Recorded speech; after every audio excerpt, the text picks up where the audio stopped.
একটা মেয়ে বিয়ের পরে সবার আঘাত সহ্য করতে পারে, কিন্তু তার স্বামীর দেওয়া আঘাত সহ্য করতে পারে না।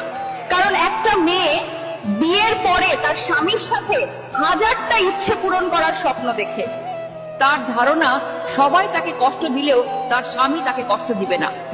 স্বামী স্ত্রী শুধুমাত্র রাতে একসাথে ঘুমালে স্বামী হয়ে যায় না।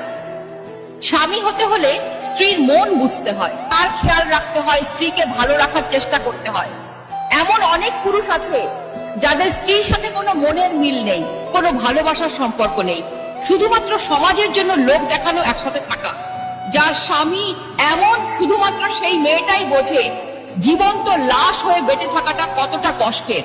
প্রতিটি বিবাহিত মেয়ের স্বপ্ন, সারাদিন পাখি যেমন এদিক ওদিক ছুটে বেড়ায়, আবার দিন শেষে ঘরে ফিরে ঠিক তেমনি দিন শেষে তার স্বামীও ঘরে ফিরবে, তার সাথে সুখ দুঃখের গল্প করবে, তাকে বুকে নিয়ে ঘুমাবে।